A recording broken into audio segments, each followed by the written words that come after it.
스티브 코비가 쓴 성공하는 사람들의 7가지 습관이란 책에서는 바로 자기 주도적인 성공을 말합니다. 자기 주도적 성공. 현대 사람들은 자신들의 노력으로 인생이 다 잘 풀릴 것이라는 기대를 가지고 살아갑니다. 그런데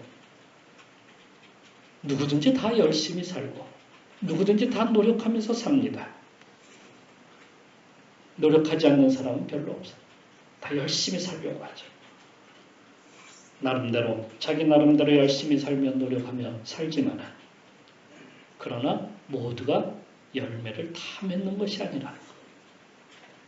농부가 농사를 아무리 잘 짓는다 해도 적절한 온도와 물이 있어야 잘 짓듯이 우리가 하는 일이 아무리 잘 준비가 되었다 할지라도 모든 일이 잘 맞아야 결실을 하게 된다는 겁니다.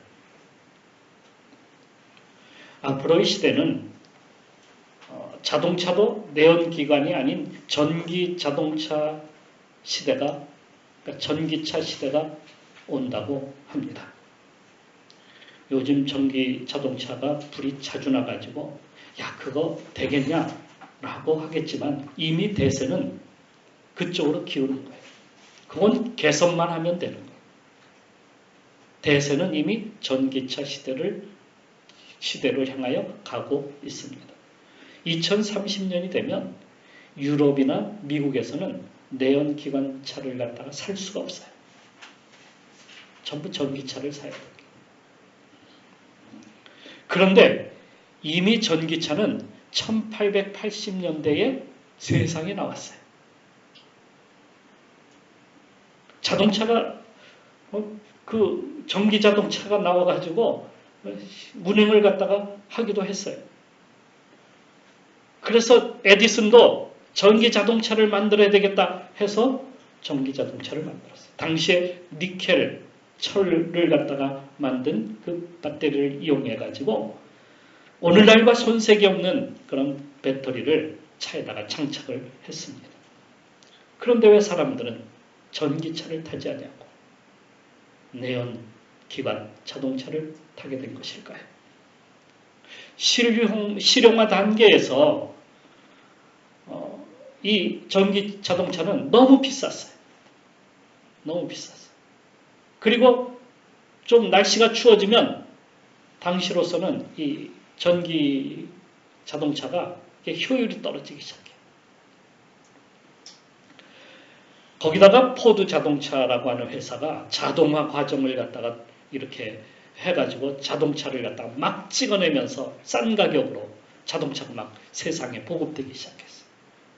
그러니까 사람들이 너도나도 전기차가 아닌 그 비싼 자동차가 아닌 그 포드 자동차를 갖다가 막 사기 시작을 했던 겁니다.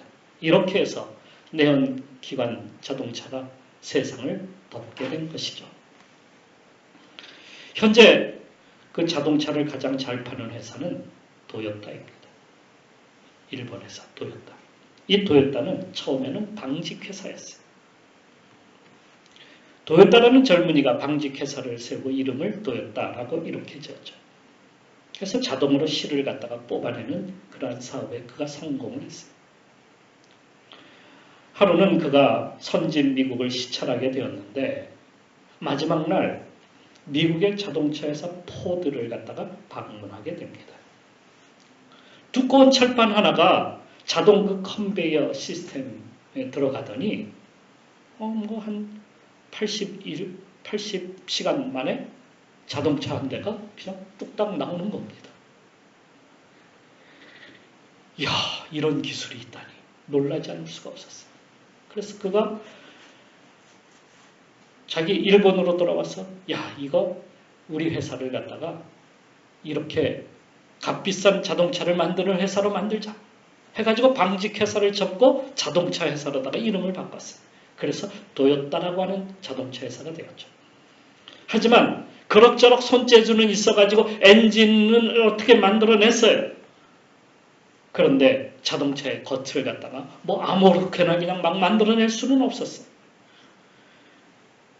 돈도 없고 그래서 덕지덕지 나무 판자 같은 거를 갖다가 거기다 이어가지고 겨우 수레 같은 그런 자동차를 하나 만들었어요. 그러다 보니까 너무 엉성해. 그래서 사람들이 사지를 않는 거예요. 도요타는 이제 곧 망하게 되었어요. 이제 오늘 내일 이제 곧 망한다. 그러다가 그만 6.25 한국전쟁이 터지고 말았어요. 유엔이 물자를 갖다가 한국으로 막 들여오기 시작을 하는데 아니 대부분 그게 다 미국에서 오는 거예요.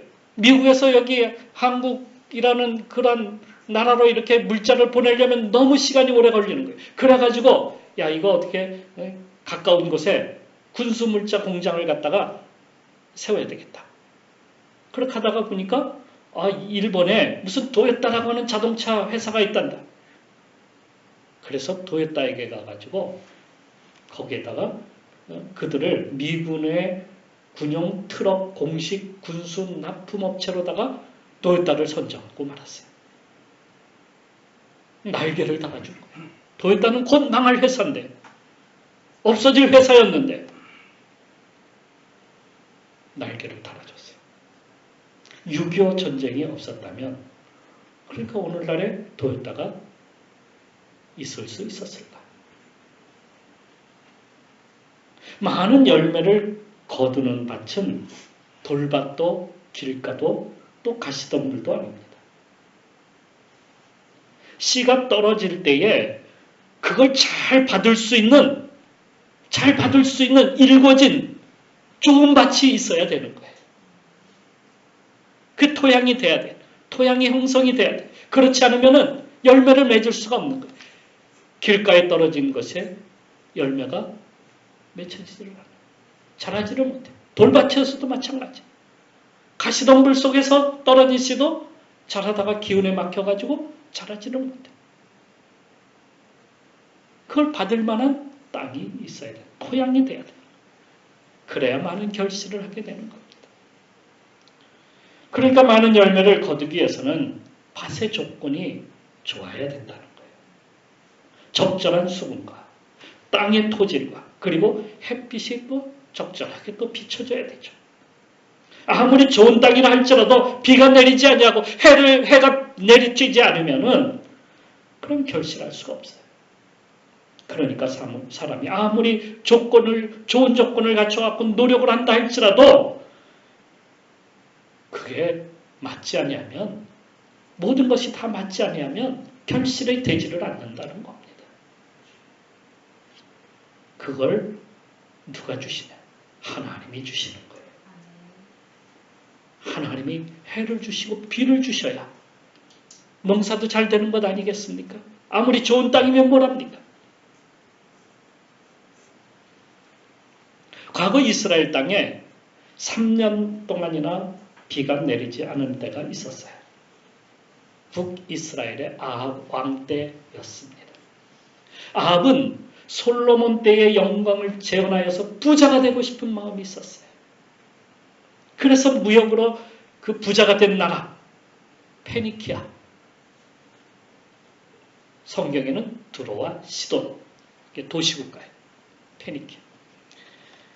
그 나라와 손을 잡게 됩니다. 당시에 페니키아는 소금을 갖다가 정제해서 정제염 있잖아요. 그걸 처음으로 만들어가지고 세상에 막 내다가다 막 팔았어요. 거기다가 그 레바논의 그 삼나무, 그건 좋은 배를 만드는 나무에 배를 만드는데 아주 좋아요. 썩지 않았어요. 그 삼나무를 갖다가 수출해 엄청난 부를 갖다가 이루게 되었어요. 당시에 페니키아는 해상을 지배할 정도로 강력한 나라가 되었어요. 그뿐만 아니라 농업에도 엄청난 성공을 거둡니다. 특히 올리브 기름과 포도주 생산, 또 그리고 염료에 쓰는 그 자주장사, 우리 두아디라가 그 고향이 자주장사 루디아 어디입니까? 거기 두로하시던지 유리도 만들어서 수출할 정도였어요. 뭐 대단한 나라죠. 솔로몬에게도 큰 도움을 주었어요. 그 두로와 시돈의 왕 히람이 성전을 짓도록 백향목 그 삼나무 그 삼나무를 갖다가 주었고 기술자들도 거접을 했어요. 배를 보내서 무역도 하게 해서 솔로몬에게 많은 부를 갖다가 축적하게 만들었어요. 페니키아가 이런 나라입니다. 페니키아. 아합은 행운하였어요. 그 페니키아 공주 이세벨을 갖다가 아내로 맞이했기 때문이죠. 두로와 시돈의 공주 이세벨. 한편 부자나라 이 공주 이세벨은 깡촌으로 시집 온 이유가 좀 이상하지 않습니까? 아니 그렇게 잘 사는 나라, 부자 나라인 그 공주가 왜 하필 그렇게 못 사는 나라, 가난한 나라 북이스라엘로 매일 전쟁이나 싸움이나 하고 있는 그 나라에 왜 시집을 왔겠어요? 바로 이세벨이 바알 전도사였기 때문입니다. 바알을 퍼뜨리기 위해서 가난한 나라 북이스라엘로 온 것을 갖다가 마다하지 않았어요. 부잣집 딸이라고 여러분 행운이라고 생각하면 안 됩니다. 오히려 그것이 불행이었어요. 우리도 우리 자녀들에게 또 젊은이들이 결혼할 때도 잘해야 돼요. 남자고 여자고 믿음의 사람과 결혼해야지 부자라고 해서 똑똑하다고 해서 잘생겼다고 해서 키 크다고 해서 덜컥 결혼하면 결국에 붙잡히게 됩니다. 그걸 알아야 돼요. 이세벨이 그랬어요. 그녀는 바알을 이스라엘에 전파해서 우상의 나라로 만들었습니다. 사실은 나라를 망친 장본인이 이세벨이에요. 이세벨은 모든 부녀를 갖다가 바알이 가져다 준 결과라면서 바알을 갖다가 믿어야 된다고 선동했어요. 왕도 하나님을 버리고 바알을 믿도록 백성들에게 종용했어요. 온 나라에 바알 제사가 시작이 되었고 바알을 믿기 시작합니다. 거기다가 아세라 신을 함께 믿으면 풍요가 더해진다고 그렇게 선동했어요. 그러니까 바알과 아세라가 만나면 번개가 번쩍 치는 겁니다. 그리고 비가 내려서 밭에 결실이 이루어지기 시작을 한다는 것이죠. 백성들이 아세라에게 제사하러 갈 때는 그곳에 여자 제사장들이 있어요. 여사제. 그들과 관계를 했어요. 거기다가 또 동성애까지 얼마나 많이 양상이 됐는지 동성애가 유행하기 시작합니다. 백성들이 다 거기에 빠져버리고 말았어요. 이 음란한 시대가 돼버리고 말았어요. 바알과 아세라가 바람과 비를 주어서 결실하게 한다고 우매한 백성들을 속여서 우상을 믿게 하고 그거를 따라가고 만 겁니다. 이렇게 아합 시대가 엉망이 되었지만은 그래도 아합은 부자가 되었어요. 이스라엘에 부가 넘쳐났어요. 이걸 얻으려고 남쪽 유다의 왕 여호사밧은 아들 여호람을 갖다가 이세벨의 딸 아달랴와 다시 또 결혼을 시켰어요. 그리고 아합과 화친을 합니다. 그래서 남유다에도 바알이 퍼지기 시작을 했어요. 후에 아달랴는 다윗 왕족들을 다 없애버리고 스스로가 왕이 되어서 남쪽 유다를 바알의 나라로 만들었어요. 그래서 우상의 나라가 된 겁니다. 북이스라엘도 남유다도 모두 그렇게 해서 멸망하고 말았죠. 이렇게 해서 하나님은 엘리야 선지자를 그들에게 보내서 비를 주시는 분, 풍요를 주시는 분. 그 나라가 부자가 된 것은 바알이 아니다. 풍요롭게 된 것은 이건 하나님이 주시는 거예요. 그래서 비를 갖다가 3년 동안이나 내리지 않게 해주신 거예요. 그러니까 진짜 주인이신 하나님을 믿으라는 거예요. 그래서 3년이 지난 후에 엘리야는 시돈이 가까운 그러한 갈멜산으로 가서 그곳에서 바알과 아세라 제사장들을 불러냈어요. 제단에 불을 내려서 진짜 신이 누구인지를 가리자는 것이었어요. 이미 아세라 제사장들은 다 도망치고 말았고 바알 제사장 450명만 나왔어요. 그들은 어떤 것도 할 수가 없었습니다. 칼로 몸을 베고 막 열심히 뛰고 피를 쏟고 뭐 해도 소용이 없었어요. 아무리 노력해도 아무리 수고해도 어떤 일도 일어나지 않았어요. 하지만 엘리야가 기도할 때에 하나님께서 불을 내려주셨고 또 엘리야가 하나님 앞에 간절히 기도할 때에 하늘에서 비를 내려주신 겁니다. 비를 주시고 바람을 주시고 모든 것을 풍요롭게 하시는 분은 바알이 아니라 하나님이시다. 하나님이. 우리의 삶을 풍요롭게 하시는 분은 누구시냐면 하나님이시라는 거예요. 이걸 보여준 사건입니다. 북이스라엘과 남유다 모두 바알을 믿고 제사하고 우상단지를 여기저기 세우고 심지어는 성전 안에다가 아세라 신전을 갖다가 막 세워가지고 그 안에서 그 음행을 저지르고 성전 안에서 막 이상한 짓거리를 갖다가 이렇게 행하였으니 나라가 어떻게 됐겠어요? 나라는 점점 기울어졌고 아수르에게 북이스라엘은 망하고 바벨론에게 남유다도 망하고 말았습니다. 이게 바로 성경에 기록되어 있는 내용입니다. 하나님께서 만져주셔야 풀립니다. 우리가 열심히 노력하여서 99% 뭔가를 다 이뤘다고 합시다. 그것으로 결실하는 것이 아니에요. 하나님이 만져주셔야 되는 거예요. 그 1%가 없기 때문에 되지 않는 거예요. 사람들은 운에 맡긴다고 하는데 아닙니다. 하나님이 손 한번 까딱만 해주시면 되는 거예요. 우리 인생에 주님이 까딱 해주셔야 되는 거예요. 그렇다고 내가 그냥 아무것도 안 하고 주님 손 하나 까딱 해주세요. 이렇게 해서는 안 된다. 우리의 노력도 필요하죠. 하나님이 거기에 손 만져주셔야 돼요. 그러니까 우리가 좋은 밭을 우리가 만들어야 돼요.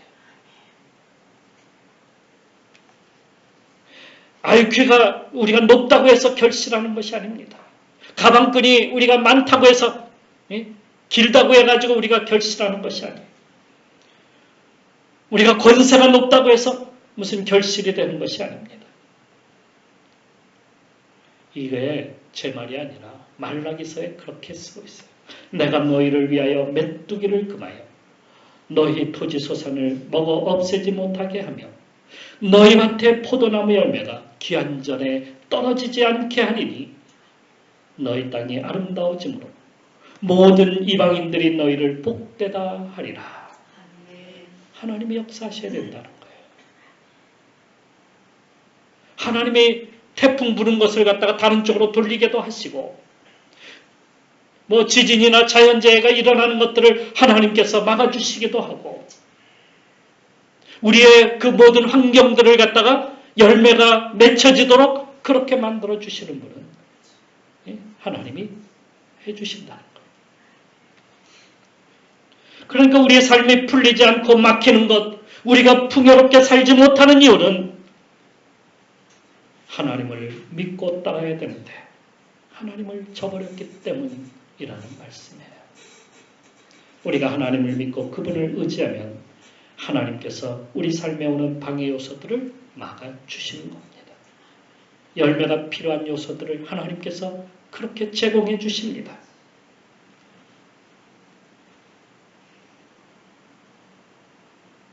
(1392년) 조선이 건국하면서 송나라의 농업혁명을 조선에서도 이루고 싶어 했습니다. 그걸 강남농법이라고 이렇게 이야기합니다. 강남농법. 여러분 우리 말 중에 우리 옛말 중에 친구 따라 강남 간다. 예? 제비가 어디로 가요? 강남 갔던 제비가 돌아온다. 뭐 그런 얘기 하잖아요. 그 강남이 어디냐면 우리 서울 여기 강남이 아니라 바로 송나라.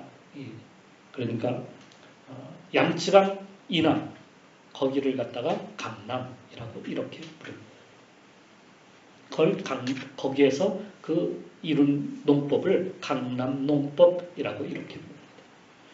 남송이었어요. 남송대. 그들은 농지개혁을 이루었어요. 관계시설을 갖다가 확충했어요. 관계시설이라는 게 뭐예요? 저수지로 막 만드는 거. 물길을 갖다가 막 터놓는 거예요. 계단식 농법을 갖다가 그렇게 했어요. 그래서 물을 다 그 계단에다 다 대는 거예요. 이모작, 삼모작 막 그렇게 했어요.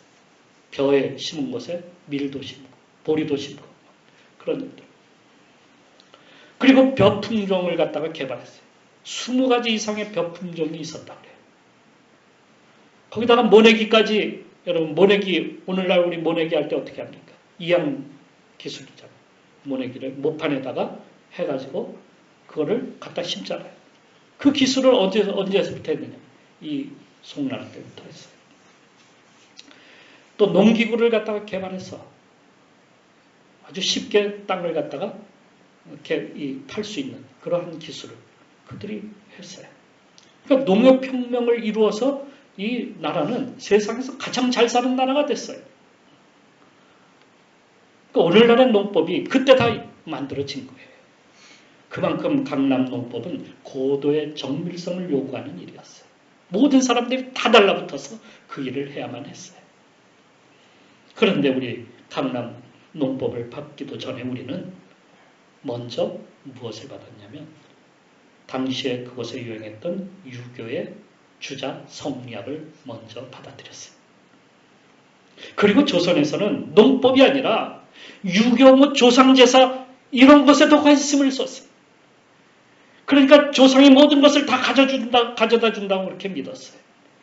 양반이나 사대부들은 모두가 조상덕으로 조상 때부터 물려받는 거예요. 조상덕으로 사는 거예요. 그러니까 그렇게 말할 수밖에 없죠. 조상덕에 사는 거예요. 조상 제사, 부모가 죽으면 어디에다가 어떻게 묻어야 되고 어떤 제사를 해야 되고 이런 것만 연구를 하는 거야. 그러니까 죽은 자에게 관심 쓰는 나라가 돼버리고 말았어요. 우리나라 지금도 죽은 자에게 얼마나 관심이 많습니까? 우리는 아무 쓰잘데없는 사실은 죽으면 어디로 가요? 그냥 땅속으로 가는 거예요. 우리 영혼은 하나님께로 가지만 다 지옥불 쪽으로 떨어질 수밖에 없는 거기에 그렇게 관심들을 쓰고 그걸 따라가요. 그리고 양반들은 손 하나 까딱하지 않고 그렇게 사니까 무슨 나라가 온 국민들이 다 달라붙어가지고 온 백성들이 다 달라붙어가지고 이 일을 해도 모자를 판에 양반들은 손 하나 까딱하지 않아요. 그래 뭐가 개발이 되고 뭐가 혁명이 일어나겠어요. 그리고 앉아서 중국 고전이나 외우고 시간만 보내고 있으니 맨날 공자활, 선비들은 평생 집에 앉아서 집안에 뭐가 있는지 쌀이 떨어지는지 안 떨어지는지 그것도 모르고 그냥 고전이나 외우고 있었어요. 양반이 밭에 나가서 일을 하면 어떻게 됐냐면 쫓겨났어요. 양반 사회에서 쫓겨나. 그러니까 일을 할 수가 없는 거예요. 그러니까 똑똑하면 뭘 합니까? 공부하면 뭘 합니까? 많이 배운 사람들이 나와가지고 기술을 개발하고 그리고 모든 사람들이 함께 일할 수 있도록 그렇게 하면은 나라가 달라질 텐데 그들은 모두 손을 놓고 있었던 거예요. 농민들은 평생 양반들 먹여 살리느라 뼈 빠지게 고생을 하는 거예요. 그리고 양반에게 관리들에게 약탈당하고 겨우 먹을 것만 그렇게 가지고 살 정도였어요. 그러니 농사를 잘 지으면 뭘 합니까? 다 빼앗기는데. 잘 살 수가 없는 거예요. 일하면 뭐래? 다 남 좋은 일 다 시키는데. 결국 저수지 하나 만들지 못하고 500년을 갖다가 그렇게 허송세월 보냈어요. 양반은 주는 밥 먹어가면서 할 일 없으니까 매일 어떻게 모여가서 쌈박질이 나는 거예요.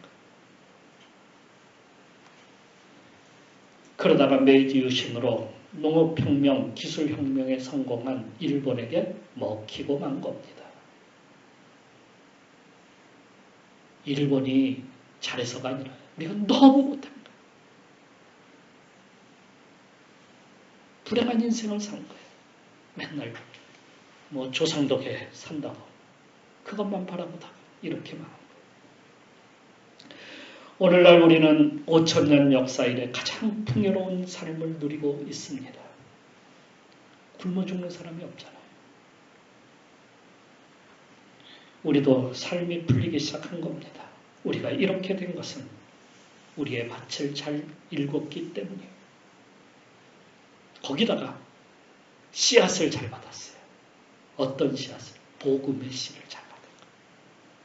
복음의 씨를 받고 난 다음부터 우리가 달라진 거예요. 하나님을 믿고 나니까 이 세상이 달라진 거예요. 우리 나라가 달라진 거예요. 우상으로 가득한 나라에 복음의 씨가 떨어지니까 그 잡초들이 다 제거가 되고 성령께서 우리의 마음을 갖다가 다 읽어놓으셨죠. 그래서 복음의 씨가 떨어져서 열매를 갖다가 맺히게 된 것이 오늘 우리가 덕을 보고 있는 겁니다. 하나님이 만져주셨기 때문에, 하나님이 역사하셨기 때문에 이 나라에.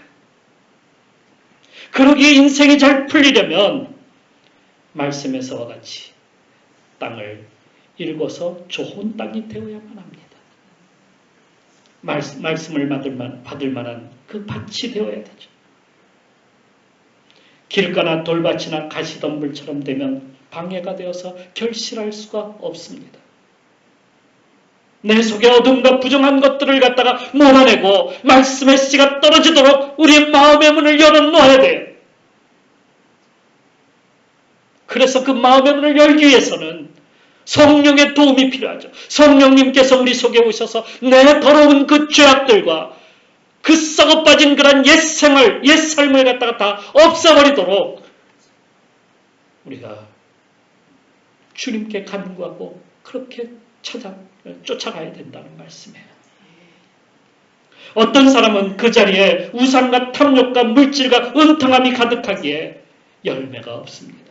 어떤 사람은 세상의 자랑과 자기 높이는 데 마음을 쏟기 때문에 거기에 열매가 없습니다.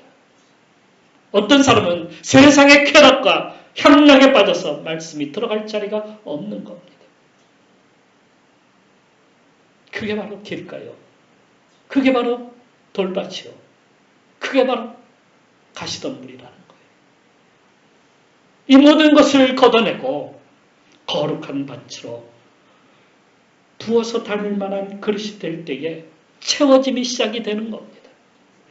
주님의 채워짐은 그냥 되는 것이 아니에요. 비어질 때에 우리 속에 죄악과 더러운 것들이 비어질 때에 좋은 밭이 될 때에 거기에 채워짐이 시작이 되는 겁니다.